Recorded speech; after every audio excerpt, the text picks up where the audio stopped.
الفاتحة. أعوذ بالله من الشيطان الرجيم. بسم الله.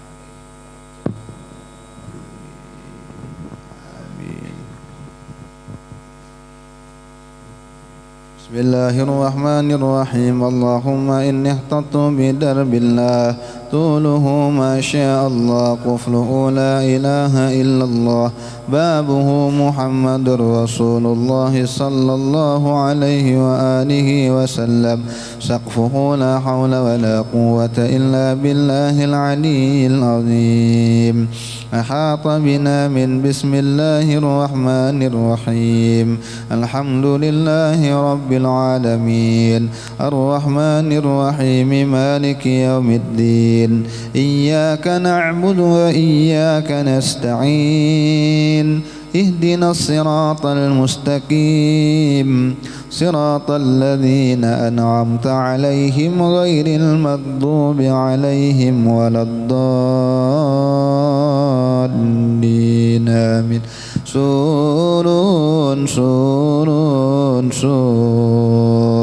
الله لا إله إلا هو الحي القيوم لا تأخذه سنة ولا نوم له ما في السماوات وما في الأرض من ذا الذي يشفع عنده إلا بإذنه يعلم ما بين أيديهم وما خلفهم ولا يحيطون بشيء من علمه إلا بما شاء وسع كرسيه السماوات والأرض ولا يؤوده حفظهما وهو العلي العظيم. بنا استدارت كما استدارت الملائكة بمدينة الرسول بلا خندق ولا سور من كل قدر مقدور وحذر محظور ومن جميع الشرور تترسنا بالله من عدونا وعدو الله من ساك عرش الله إلى قاع أرض الله بمئة ألف لا حول ولا قوة إلا بالله العلي العظيم. صنعته لا تنقطع بمئة ألف لا حول ولا قوة إلا بالله العلي العظيم. عزيمته لا تنشق بمئة ألف لا حول ولا قوة إلا بالله العلي العظيم. اللهم إن أحد أرادني بسوء من الجن والإنس والوحوش وغيرهم من سائر المخلوقات من بشر أو شيطان أو سلطان أو وسواس فردد نظرهم في انتكاس وقلوبهم في وسواس وأيديهم في إفلاس وأوبقهم من الرجل إلى الرأس لا في سهل يقطع ولا في جبل يطلع بمئة ألف لا حول ولا قوة إلا بالله العلي العظيم. وصلى الله على سيدنا محمد وعلى آله وصحبه وسلم. سبحان ربك رب العزة عما يصفون والسلام على المرسلين والحمد لله رب العالمين. في كل لحظة أبدا عدد خلقه ورضا نفسه وزنة عرشه ومداد كلماته.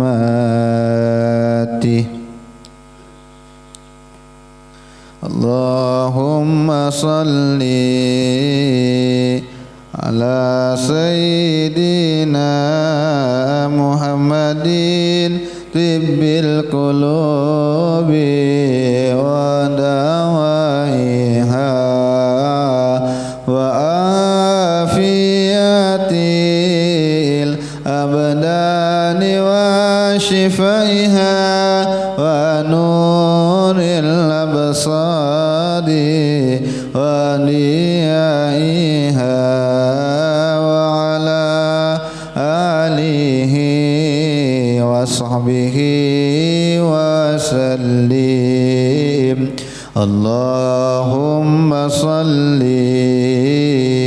على سيدنا محمد طب القلوب ودوائها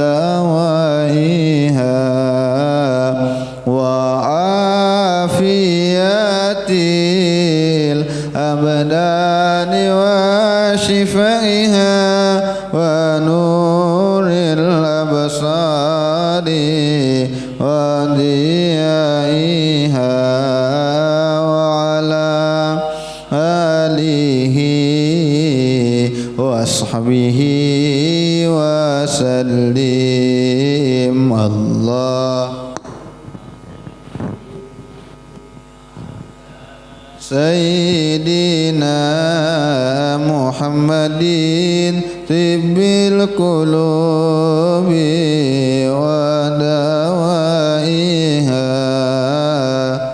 وعافية الأبدان وشفائها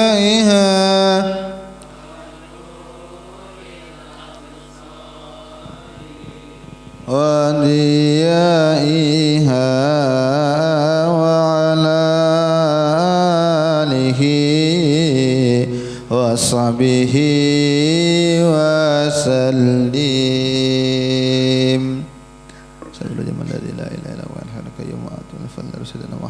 محمد بن عبد الله وعلى آله وصحبه الكرام وأزواجه وذريته وآل بيته وكل معلمين ولجميع المسلمين والمسلمات والمؤمنين والمؤمنات الأحياء منهم والأموات.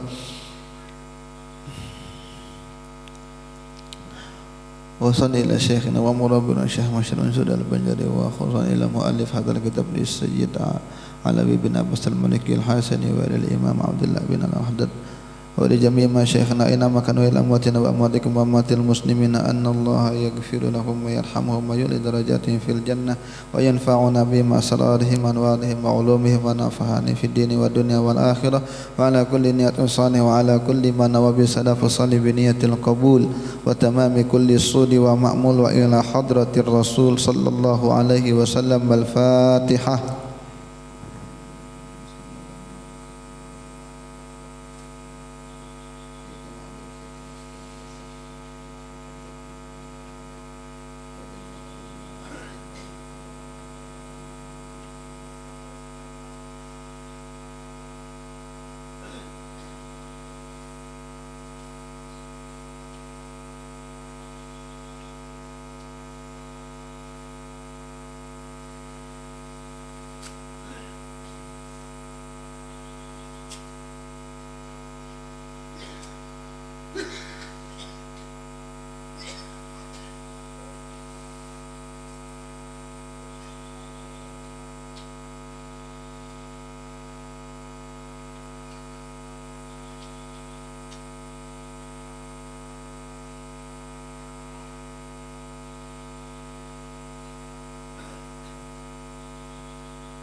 Bismillahirrahmanirrahim.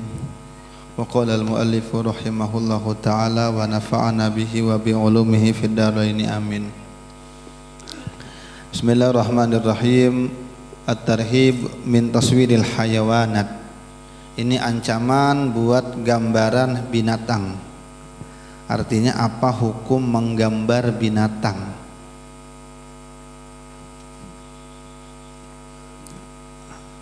An Umar radhiyallahu anna Rasulullah sallallahu alaihi wasallam qala innal ladzina yasna'una hadhihi as-suwara yu'adzabuna yaumal qiyamah yuqalu lahum ahyu ma khalaqtum. Rawahul Bukhari wa Muslim wan Nasa'i. Dari Sayyidina Umar radhiyallahu an, beliau katakan Ujar Rasulullah, sesungguhnya orang-orang yang membuat gambar-gambar ini itu akan diazab di hari kiamat. Lalu di hari kiamat dia akan diminta pertanggungjawaban oleh Allah dengan dikatakan ahyu ma khalaqtum, hidupkan apa yang sudah kamu bikin. Hidupkan apa yang sudah kamu bikin. Tapi ulama itu berbeda pendapat sebenarnya. Apakah yang dilarang itu semua bentuk gambar, atau hanya gambar-gambar tertentu, atau ada alasan kenapa Nabi melarang untuk menggambar? Banyak perbedaan pendapat ulama tentang itu. Di antaranya kalau menggambar selain binatang, tumbuhan, tanaman, itu ulama sepakat tidak apa-apa atau boleh. Yang jadi perdebatan ulama itu menggambar hewan. Kalau foto, ulama hampir semua ulama kebanyakan membolehkan, karena foto itu bukan menggambar, karena foto itu hanya menangkap bayangan dari yang hidup, sehingga yang ada di gambar itu tetap ciptaan Allah, cuma direkam saja, kayak video, kayak foto, kayak pemasang foto-foto kita di dinding, itu tetap ciptaan Allah, cuma kita hanya menangkap bayangannya ketika itu. Nah, yang dimaksudnya menggambar binatang, menggambar gajah betangan atau pakai aplikasi. Nah, itu yang diperdebatkan ulama. Ada yang mengatakan yang haram itu apabila 3 dimensi. 3 dimensi itu berbentuk kayak patung, itu kan 3 dimensinya. Iya. Atau di dinding cuma timbulnya.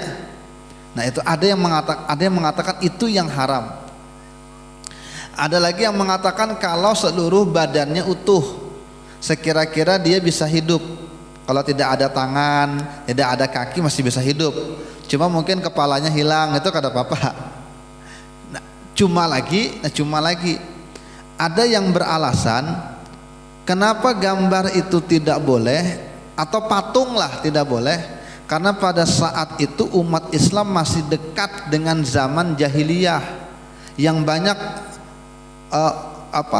nabi-nabi terdahulu itu disembah patungnya tuh gambarnya, karena dekat dengan masa jahiliyah. Tauhid orang kada kuat masih, karena baru-baru mengenal Islam, sehingga Nabi melarang itu. Sehingga sebagian ulama di akhir-akhir ini yang di zaman modern mengatakan kada masalah selama gambar itu tidak dikultuskan, kada dipuji-puji yang jadi sesembahan, kada apa-apa. Memang termasuk perkara yang rumit inilah dalam fikih, karena sekian ulama berdebat tentang itu. Cuma yang jelas kalau bisa dihindari ya kawa dihindari. Sama karena pembahasan di sini Pak, mainan termasuk dibahas dalam kitab ini. Apakah boneka itu boleh? Ujar ulama boleh, apabila untuk mainan kekanakan. Makanya apabila kita banyak koleksi boneka, amun sudah betuhaan berikan kekanakan. Yang jelas kan manfaat tuh, daripada seorang mengoleksi dia menjadi lemari, jadi berhala. Memang ulama ada yang mengatakan kada apa-apa selama kada disembah, tapi ulama sebagian mengatakan kada boleh. Jadi diperdebatkan ulama. Makanya lebih baik kalau kita punya boneka banyak, kekanakan di rumah tidak ada lagi, berikan dengan kekanakan yang ada. Karena kalau untuk kekanakan boneka itu kada ada yang melarang, boleh. Karena Sayyidah Aisyah pun bisi boneka bahari. Ya. Sayyidah Aisyah itu kan menikah muda, mungkin umur 8 tahun, 9 tahunan gitu. Karena kan orang bahari walaupun muda cuma awak kenal akal-akalan. Cuma ada juga yang mengatakan umur sini belasan tahun, tapi umur itu masih punya boneka, dan Nabi membiarkan aja. Jadi kada masalah lah kalau boneka, kada masalah. Cuma kalau menggambar, karena boneka untuk anak-anak, yang masalah itu apabila gambaran patung, ya, itu yang diperdebatkan ulama. Makanya daerah-daerah yang ketat memang tidak ada patung di situ, kayak di Aceh itu kada ada patung, kecuali ada satu patung gajah putih kalau kada hilap. Itu karena lambang tentara mereka di situ. Itu saja yang ulun tahu. Cuma ulun tahu dari orang situ juga yang emang waktu dibawa jalan-jalan di kota-kota itu, kan ada patung Pak di sini kecuali itu ditunjuknya. Ya. Dan di sana pun rumah kada boleh lebih tinggi daripada masjid, harusnya begitu aturan adatnya. Cuma mungkin karena ada yang berduit, ada yang bermain, akhirnya ada kecolongan, beberapa hotel lebih tinggi daripada itu, pun diributkan oleh masyarakat sebenarnya.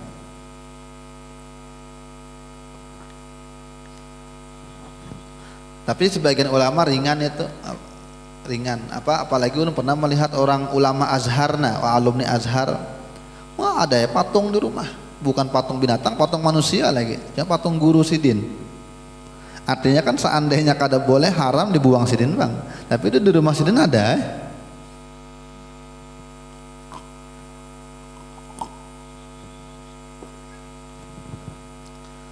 Ancamannya keras memang, makanya ulama sebagian takut memang untuk membolehkan itu juga. Inna asyaddan nasi adzaban yaumal qiyamah al-musawwirun. Sesungguhnya sepaling kerasnya manusia dapat azab di hari kiamat adalah orang yang tukang gambar, tukang ulah-ulah patung.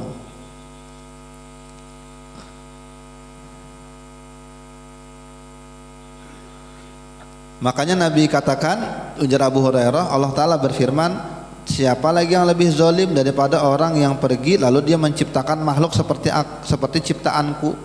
Maka kalau memang hendak menggambar juga, hendak berkreasi juga, silakan gambar aja, olah aja. Cuma biji-bijian kan, atau tanaman kah, atau kayak gandum kah, pohon-pohonan gitu nah. Itu syairah. Intinya tuh ulama berbeda pendapat di zaman sekarang, tetapi lebih baik dihindari. Amunnya boneka untuk kekanakan boleh, tapi untuk dikoleksi sudah utuh-tuha, maka ulama juga berbeda pendapat. Ada yang mengatakan boleh, ada yang mengatakan kada. Maka lebih aman kalau boneka tadi kekanakan sudah kada ada lagi, besaran, maka berikan kepada kekanakan yang lain. Apalagi kekanakan yang lain mungkin kada ada bisi mainan, daripada ini jadi kada terpakai, baik diberikan menghimungi kekanakan. Al-Fatihah. Bismillahirrahmanirrahim.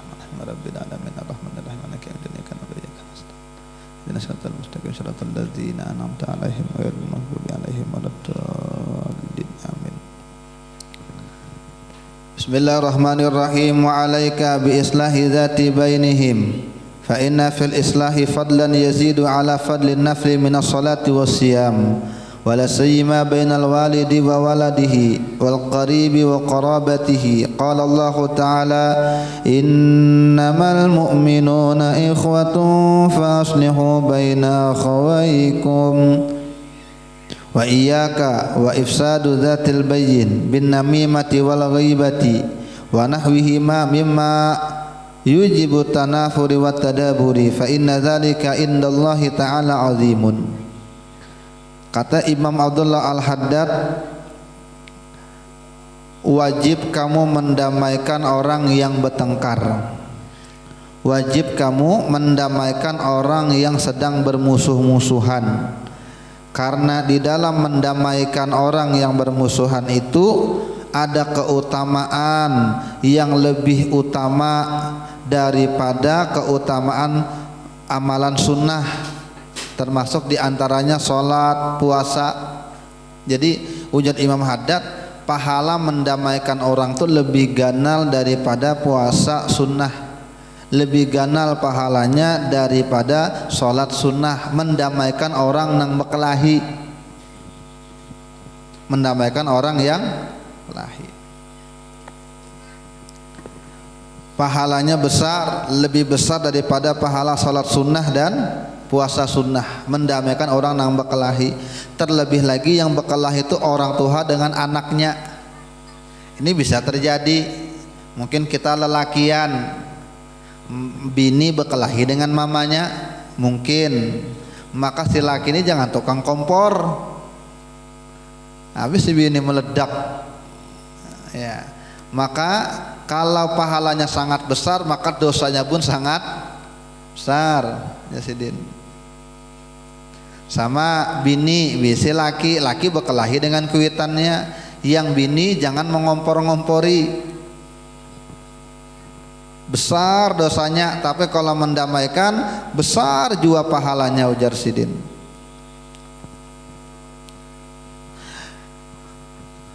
Untuk mendamaikan orang yang berkelahi ini dalam pemahaman ulama bahkan boleh berdusta.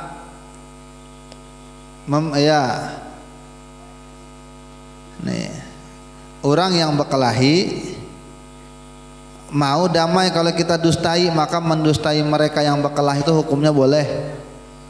Lama ikam belajar berpalah dengan si A di si B berkelahi, lalu datang ke si A, si B itu sebenarnya mau aja minta maaf, cuma gengsinya nunggu ikam berdahulu. Karena datang lagi dengan si B, si A tuh sebenarnya sadar ajanya salah, cuma karena itu tetuha mungkinnya agak coba ikam berdahulu datang mau tuh yang menerima. Nah itu kan kita berdusta tuh, boleh jauh lama untuk mendamaikan orang yang berkelahi ya. Allah Ta'ala atau terutama juga orang dekat dengan berkeluarga dengan keluarga dengan sanak berkelahi dengan sanaknya, maka iparnya mendamaikan itu lebih besar lagi pahalanya, karena dikatakan dalam Al-Quran innamal mu'minuna ikhwah fa aslihu baina akhawaykum, tidak lain orang beriman itu bersaudara, maka damaikanlah di antara saudara-saudara kamu, di antara dua saudara kalian yang berkelahi, damaikan. Kalau mendamaikan orang berkelahi pahalanya besar, apalagi mendamaikan suku yang berkelahi, suku ini suku itu berkelahi, maka juru damai itu besar sekali. Orang puasa Arafah, orang puasa Rajab, orang puasa nisfu Sa'ban, ada orang bertahajud, ada orang berduha, ada orang berwitir, kalah pahalanya dengan si tukang mendamaikan ini. Hati-hati kamu justru menjadi biang kerok dari permusuhan, menyebarkan permusuhan, lalu maat dengan mengadu domba, dengan menggibah dan lain dari keduanya itu yang menyebabkan orang itu saling lari, saling membelakangi. Fa inna dzalika indallahi ta'ala azim, karena demikian itu di sisi Allah sangatlah besar dosanya. Bahkan ada hadis yang mengancam, ada yang kata bunyi hadisnya apa? Laisa minna, ada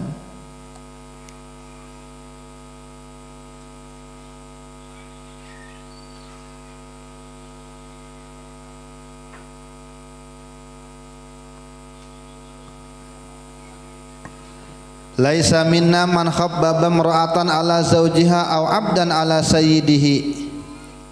Ujar Nabi kita Muhammad, bukan golongan kami, artinya bukan golongan kami, ini ancaman berat di hari kiamat ketika kalau ada yang bisa bersuara di hadapan Allah, Nabi Muhammad aja yang bisa memberikan syafaat. Lalu ujar Nabi, ini bukan golongan kami, bukan kelompok kami. Siapa bukan kelompok kami? Kata Nabi, man khabbaba imra'atan ala zaujiha, orang nang memisahkan bini dengan lakinya, atau memisahkan hamba kepada tuannya. Baiknya laki bini, sekali bini ada masalah ma'adu dengan ninya, maka yang diadukannya bukan memberikan solusi, justru malah membuat masalah. Kamu jangan mau kalau aku yang itu kutinggalkan sudah. Iya. Apa ikan masih muda juga, tinggalkan aja, masih banyak lakian yang hendak. Lalu orang yang mengadu curhatnya tambah dongkol hatinya, lalu berpisah. Maka orang macam ini ujar Nabi bukan golongan kami. Dan ini banyak terjadi. Usut rupanya inya nang hendak dengan itu. Ketika jadi janda lalu mengawini, atau kejadian tuh. Iya. Makanya binian jangan suka mengadu dengan laki-laki siapapun ya, kecuali memang kita yakin inya bisa memberikan solusi. Kalau kada usah. apalagi mengadu dengan kawan, mengadu ke kawan lakian, nah diadukan laki dikomporinya, rupanya kawan hendak dengannya selesai. Iya, dengan HP curhat, dengan WA, banyak kejadian itu. Iya, jangan sampai kamu mengolah permusuhan dengan namimah, dengan gibah, sehingga orang itu dengan yang lainnya lari dan saling membelakangi, saling bermusuhan. Itu besar sekali. Tugas Nabi mendamaikan, tugas kita menceraikan. Kecuali memang kada ada jalan suami istri harus cerai, baru bercerai. Kalau masih bisa, maka usahakan rujuk di pengadilan pun begitu juga orang. Pian lari ke pengadilan sebisa mungkin, bukan pengadilan itu memang merekatkan. Iya. Mediasi aja. Berkali-kali ke pengadilan mediasi aja. Ujung-ujungnya bebulikan lagi. Yang lucu itu apa sudah, ini banyak kisahnya yang terjadi tuh. Laki bini wah kuat hendak bercerai, nekat sekali ke pengadilan. Pengadilan menentukan ini nafkah mut'ahnya sekian, nafkah madiyahnya sekian, nafkah iddahnya sekian. Ini kan apabila orang itu bercerai, nah makanya bebinian jangan mau dikawini siri. Ulun pun kada bakal mau jadi saksi atau jadi penghulu orang nang nikah siri, karena bebinian itu haknya akan hilang gampang ya, laki-laki itu meninggalkan. Tapi kalau inya terkait dengan pernikahan yang sah, apabila inya mengadu ke pengadilan, maka pengadilan bisa mengolahkan tuntutan 3 langsung. Pertama, nafkah iddah. Nafkah iddah itu nafkah selama masa tenggang. Kalau nikah perceraian berarti 3 kali haid, 3 kali suci, 3 kali suci.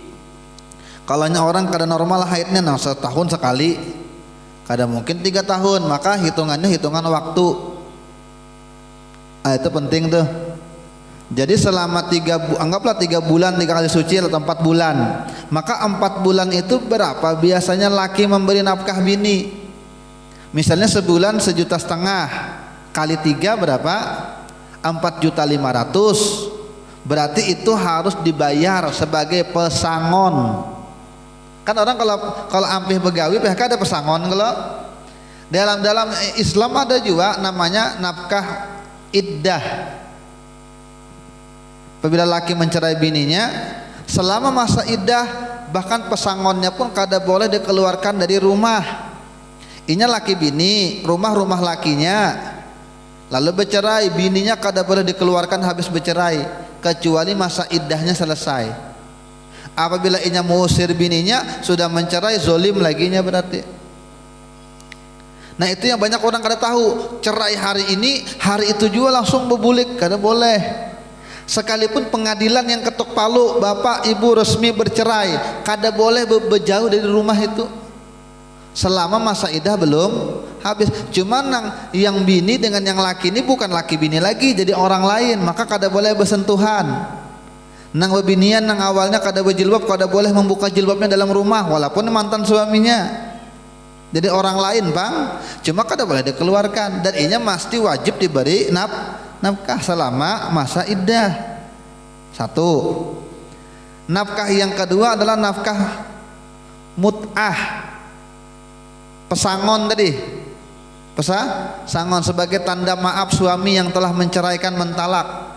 Maka biasanya disesuaikan dengan tuntutan, atau karena ada pertimbangan lain, mungkin ini hendak mau menyewa rumah dulu 3 bulan, atau ini hendak pulang kampung, ada duit pesangon tuh ada, namanya nafkah mut'ah. 2 sudah. Yang ketiga, nafkah yang mesti diberi oleh suami ketika mencerai istrinya di pengadilan, nafkah madiyah. Oh bahari inya pernah meninggalkan bininya 6 bulan, kada pernah dinafkahi, hilang. Maka selama 6 bulan itu diganti. Atau inya pernah, rupanya orang Kalimantan lari ke Papua sana, kawin dengan orang Papua setahunan, kada lagi nafkah lahir batin dengan bininya kada ada selama setahun, maka setahun tuh gantiin nafkahnya.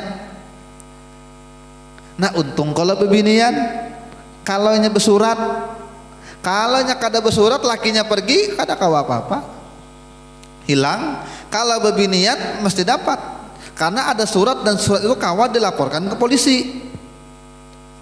Nah, kawan lah. Apabila suaminya kada mau bayar, perkarakan mantan suaminya. Kawa. Dan biasanya pengadilan menahan dulu surat cerai itu sehingga suami kada bisa menikah lagi sebelum inya lunas. Ada juga kisahnya tadi Jerulun di Jawa, rupanya larang benar nafkah biaya perceraian. Aku kada jadi bercerai, aku rujuk aja biniku lagi. Sama rujuk lagi. Kenapa? Hitung-hitung nafkah iddah berapa, nafkah mut'ah berapa, nafkah madiyah berapa, rupanya dihitung-hitung puluhan juta, ada jadinya perceraian. Karena memang abghadul halal indallah at-talaq, perkara halal tapi yang paling dibenci oleh Allah adalah talak. Ya, kada berdosa bang, cuma dibenci. Iya. Orangnya kada sarik bang, cuma merangut aja. Kalau kita masuk rumah orang tuh nah, orangnya kada sarik bang, cuma setiap ketemu kita merangut aja, kan kada nyaman kita. Ya, sama tuh Allah kada mengharamkan bang, cuma Allah kada ketuju. Talak-talak dikit-dikit talak, dikit-dikit talak.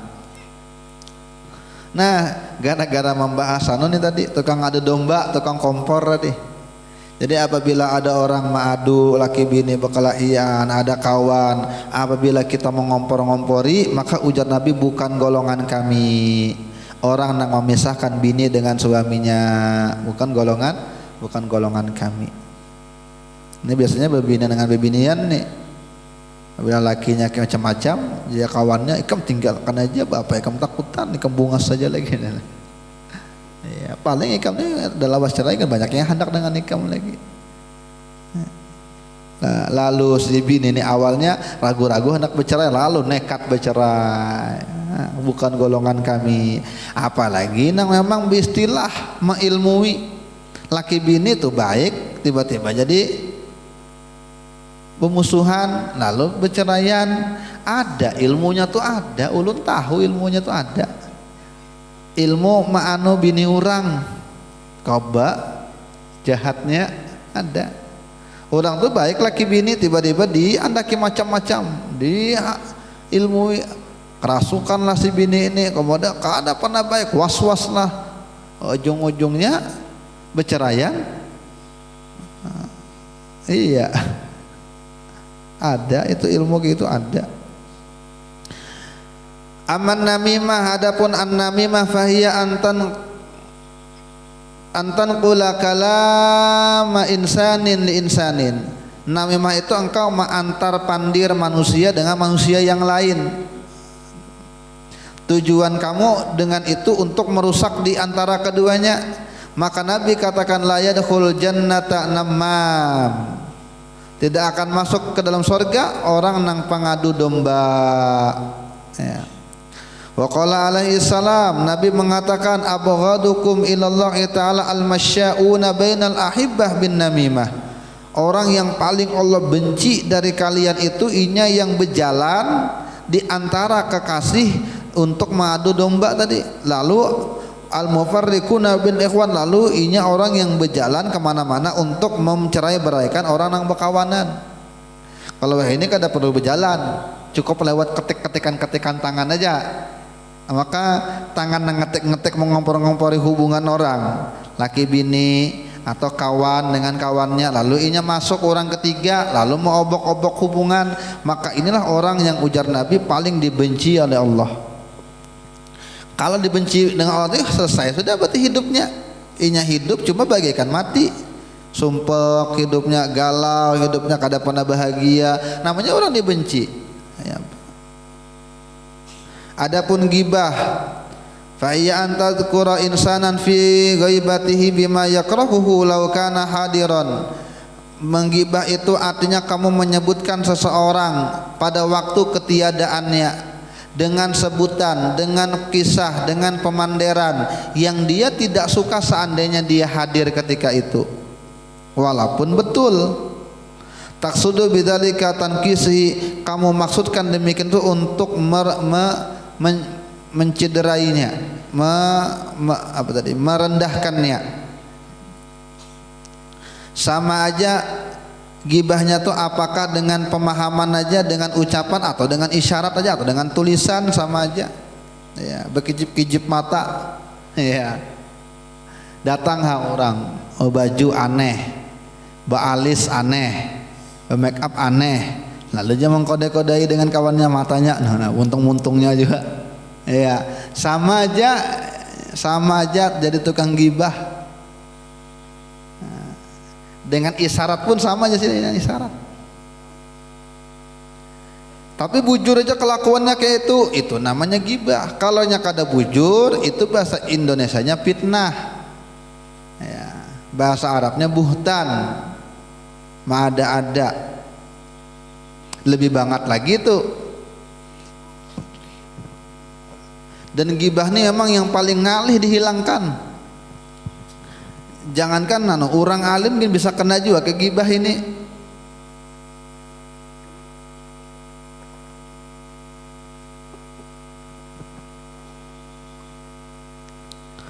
Wa qad qala Rasulullah sallallahu alaihi wasallam, kullul muslim 'alal muslimi haramu damihi wa malihi wa irdihi. Setiap orang Islam dengan orang Islam yang lain haram darahnya, haram hartanya, haram kehormatannya untuk dicederai. Wa qala alaihi salam, Nabi juga mengatakan al-ghibatu asyaddu minaz zina. Gibah itu lebih keras daripada zina dosanya. Waliyadzubillah, gibah. Karena ini rancak, jadi tambah. Ya, gibah. Wa ahallahu ila Musa alaihi salam, man mata ta'iban minal ghibah fa huwa akhiru ma yadkhulul jannata. Allah memberikan wahyu kepada Nabi Musa, siapa yang meninggal dunia tapi sudah bertaubat pang dari gibah, ini bahari rancak begibahan, rancak mengesahi orang, lalu bertaubat, sudah juga bertaubat lalu meninggal dunia, ini sudah bertaubat lalu meninggal dunia, maka ini karena orang yang paling akhir masuk surga. Ahli surga aja bang, cuma paling uncit. Adapun inya mati dalam keadaan masih menggibah kada bertobat, fahuwa awwalu man yadkhulun nar, maka dia adalah orang yang paling pertama masuk ke dalam neraka. Wal iyadzubillah, gibah nih. Maka asik gibah tuh biasanya. Ya. Semakin berbisik-bisik semakin asik tuh. Kamu tahulah. Allah sudah depannya kamu tahulah. Nah ini bahaya sudah tuh. Ya. Menggawil tahulah hikam. Itu nyata tuh larinya ke sana biasanya tuh. Ya. Bahkan begibahan dalam majelis kadang ada juga nang begibahan. Ya. Nah bang tuh kalau tuh nang kawan kita nang itu kalau tuh dia. Padahal nang dipandirkan nih untuk kita masing-masing. Lalu mana ke orang menggawilah ke kawan itu nah tuh kita kalau nah atau berkode-kode mata ya ayo ujar guru kami, ujar dalam Ihya, Nabi pernah melihat atau ulama iblis itu membawa karung, oh iblis kemana ikam? Aku membawa dosa gibah. Kemana? Kamu bagikan. Aku bagikan dengan para ulama juga ajar. Ya, ada ulama bin bisa terkena gibah juga. Karena ini kan dosa nang asik bagi syahwat. Ya. Semakin orang tuh banget kelakuannya, semakin banyak bahan gibahnya. Ya.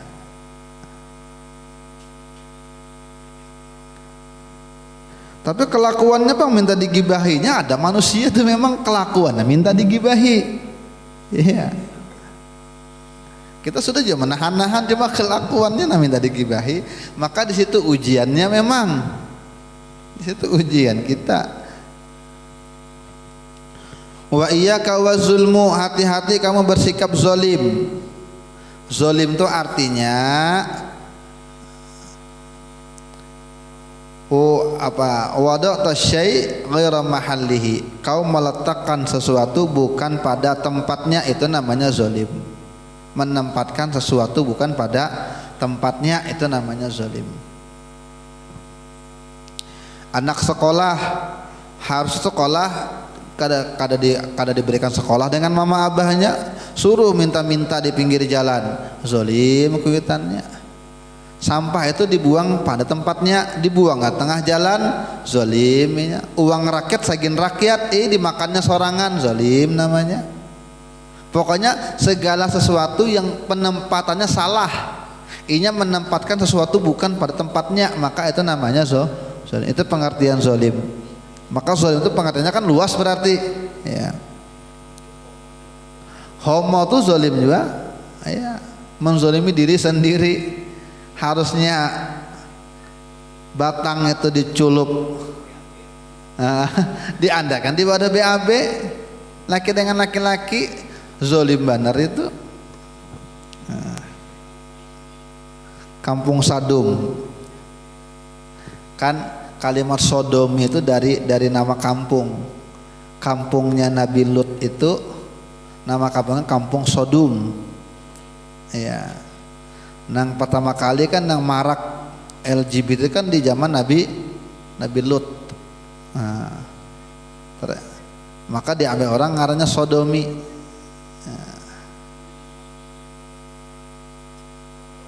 Zalim. Kenapa hati-hati dengan sikap zalim? Fa innahu zulumatun yaumal qiyamah. Karena zalim itu adalah nanti akan menjadi kezaliman yang banyak di hari kiamat. Walasima zulmul ibad, terlebih lagi zalim itu kepada hamba, kepada hamba Allah. Fa innahu az-zulmu alladzi la yatrakuhu Allah. Wa qad qala Rasulullah sallallahu alaihi wasallam, dan zalim adalah dosa yang tidak akan Allah biarkan. Mungkin dosa-dosa yang lain Allah maafkan aja, kecuali syirik. Nah, zalim dengan hambanya kada Allah biarkan, ya. Makanya Nabi kada mau juga mensolatkan orang yang masih bisi hutang. Apa sebabnya? Kalau Nabi berdoakan Allahumma gfir lahu warhamhu wa'afihi wa'fu anhu, Allah ampuni dosanya, ya Allah sayangi inya, maafkan semua kesalahannya, kabul doa Nabi, maka hilanglah hutang itu, pertanggungjawabannya di hari kiamat. Makanya Nabi kada mau jadi imam, kecuali ada lagi yang menanggung. Ini aku nang menanggung. Dan kalimat yang terbaik itu kalau kita sambutan, jangan apabila beliau ada hutang piutang maka diharap untuk menghubungi ahli waris. Nyata ya orang menghubungi ahli waris, kemana lagi menghubungi? Maka yang tepat tuh kalimatnya, maka sejak saat ini hutangnya almarhum ini dilimpahkan, dipindahkan tanggung jawabnya kepada anak keturunannya. Nah itu yang paling tepat, ya. Nyamannya apa kayak tujar apa ini hutang kita bayari. Makanya mama kai nenek tagur men banyak hutang, ya. Apabila pian mati maai kami nang membayari lucut uyuh, ya. Karena Allah Ta'ala kada bakal membiarkan kezaliman itu dengan hambanya, kada bakal dimaafkan, pasti akan diperkarakan di hari kiamat. Sehingga Nabi kada mau maju juga ketika orang ada hutang, karena kalau apabila lunas terzolimilah hak hamba yang lain. Kalau yang meninggalnya doakan dengan Nabi, diampuni dosanya, hilang sudah, jadi ahli surganya Nabi mendoakan. Maka hilang haknya orang ini, terzoliminya. Maka Nabi kada mau tuh supaya ini kada bakal dibiarkan di hari kiamat. Nabi mengatakan dalam hadisnya, innal muflis min ummati man ya'ti yaumal qiyamati bihasanatin katsiratin wa ya'ti wa qad daraba hadza wa syatama hadza wa akhadha mala hadza khudhu hadza min hasanatihi wa hadza min hasanatihi fa in faniyat hasanatuhu ukhidha min sayiatihim faturihat ala sayiatih thumma yuqdhafu bihi finnar. Orang nak bangkrut di hari kiamat, Jadi bukan di dunia aja bangkrut, di hari kiamat ada yang bangkrut. Ujar Nabi kita Muhammad, orang yang bangkrut dari umatku datang di hari kiamat dengan membawa banyak kebaikan, banyak amalnya, banyak sembahyangnya rajin, sedekahnya rajin, umrohnya tiap tahun. Ayo. Tapi rupanya datang orang ini jar kesalahannya bahari menghantam si itu, ini bahari nama menyumpahi itu, ini nama ambil hartanya si itu. Nah ini nih hartanya diambil dengan si ini. Lalu maka diambillah ini dari kebaikan-kebaikannya itu untuk membayar. Nih kembali hutang kada bayar-bayar sampai ke mati. Aku datang menagih hutang, maka bari pahalanya, pahala sembahyangnya dibari.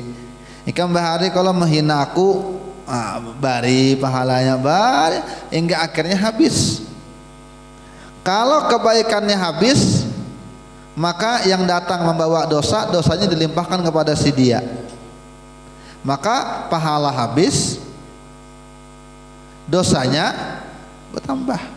Yang parahnya lagi, datang sudah kada bawa apa-apa, orang banyak datangan menagih sengketa. Kembali mengambil tanahku setengah meter kada pada ya, sengaja. Datang, maaf sudah dosa banyak, pahala kada bertambahlah dosa itu. Lalu dilemparkanlah dia ke neraka. Ini orang nang bangkrut di hari kiamat. Makanya paling ngalih berhubungan dengan makhluk nih paling ngalih. Ya. Makanya orang bahari ketujuh bakal wat menyendiri kada ketujuh dengan keramaian itu. Fa in waqata fi zulmi ahadin, kalau kamu terlanjur terjerumus di dalam menzolimi seseorang, terlanjur nih menzolimi orang, fabadir bil khuruji minhu, maka cepat-cepat kamu keluar dari kasus itu, cepat-cepat minta maaf, cepat-cepat diselesaikan. Bitamkini minal kisos, dan cepat-cepat dimungkinkan untuk kisos jika memang itu zolim tentang nafsiyah, menghantam mata orang, mematahkan gigi orang, mematahkan hidung orang, maka dikisos. Dan cepat-cepat meminta halal jika yang dia zalim itu adalah bentuk irdiyah, harga diri, menghina, memfitnah, merendahkan orang. Itu kan harga diri orang, maka minta halal. Dan apabila menzalimi orang, cepat-cepat keluar dari itu, kembalikan harta orang apabila kamu ambil. Wabirat dimahakot tahu, kembalikan apa yang sudah kamu ambil jika zalimnya itu tentang harta. Kayak pejar bahari umur SMP, umur aliyah, SMA, umuran itu, setiap berjalan ke kebun orang, hilang durian orang, hilang rambutan, hilang helai, maka hendak mengembalikannya kemana? Ya, nukar bakso 5 mangkok, bapak ada 3 aja, minta angsul lagi dengan balainya. Kayak apa itu pertanggungjawabannya? Maka dicari ahli warisnya, dicari. Kalau orangnya sudah kadada, ngalih juga dicari atau kada tahu, maka ujar guru kami, bersedekah dengan harga gantian. Kalau bahari 2 durian diambil, berapa kira-kira harga 2 hari ini durian? Sedekahkan ke masjid, ya Allah nih bahari ulun ini bayar hutang, pahalanya ulun hadiahkan juga buat yang bisi durian bahari ulun ambil duriannya ketika masukkan wakaf masjid gitu. Nah, ya Allah nih bahari ulun nukar bakso kada bayar, malah minta angsul 2 kali lipat, berarti bakso 15.000, angsul 15.000, 30.000 tanya. Sedekahkan, niatakan pahalanya untuk orang yang kita zalimi, sambil banyak baca istighfar, astaghfirullahani walil mu'minina wal mu'minat, itu sama tuh. Atau ketika mau majelis, astaghfirullahaladzim li wali walidayya wali ashabil hukuk. Nah, wali ashabil hukuk itu artinya Ulun mintakan ampun juga buat orang-orang yang ada haknya denganku, ada haknya dengan aku masih, walaupun meninggal dah orangnya, tapi ada haknya duitnya dengan kita. Rupanya kita belum bayar hutang, ketika hendak membayari orangnya meninggal dah. Atau mengambil buah bahari kan, anda kembalikan orangnya meninggal dah, maka ada haknya dengan kita, mintakan ampun.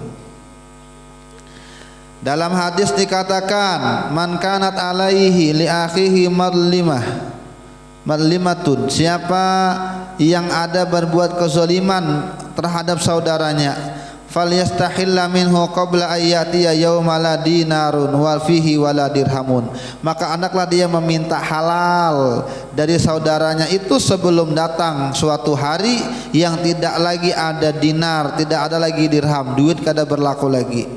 Innama hiyal hasanatu wasaiat, yang berlaku tidak lain hanyalah kebaikan dan keburukan. Fa in ta'adzara 'alaika ruddu ba'dil madzalim hatta lam yumkin bihal, kalau kamu ternyata kada bisa juga mengembalikan sebagian apa-apa yang telah perbuatan zalim itu seketika, nah, tidak mungkin seketika, lam yumkin bihal artinya mungkin bahari ganal anunya ambilannya zalimnya, menjual tanah orang misalnya, kan bisa tuh tanah orang dijual, atau orang nyata maharagu lalu inya mau olah sorat, tiba-tiba diulahnya soratnya orang nang maharagu, atau tahu dah inya suratnya itu surat yang muda, orang surat yang tua, cuma karena inya mungkin banyak duit, pengacara banyak, atau inya bisa akhirnya naik banding, nah, itu kan ganal tuh.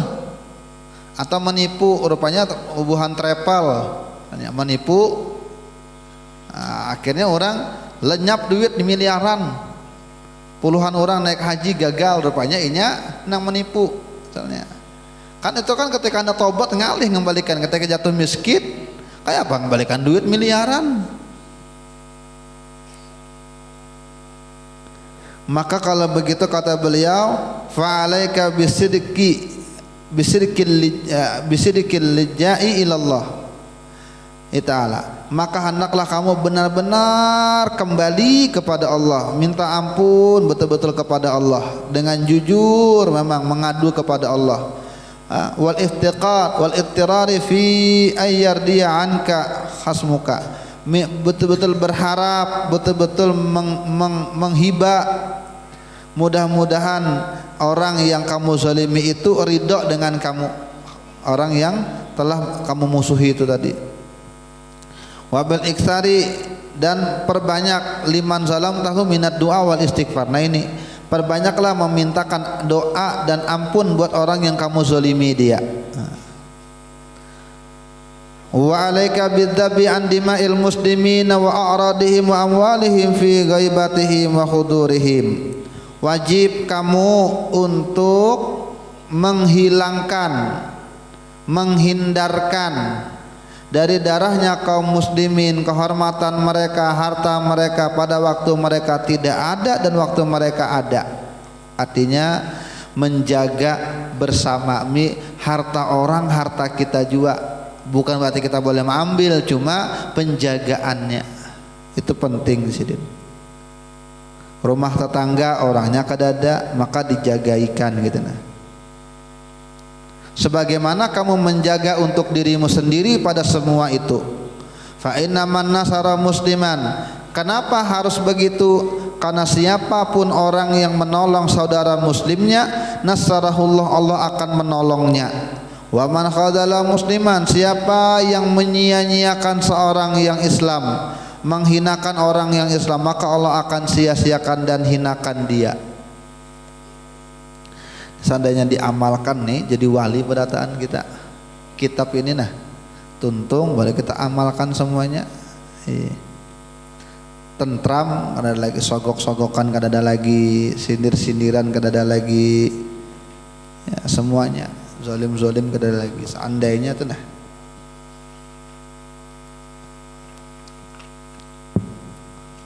Paslun, nah lain lagi pasalnya sudah.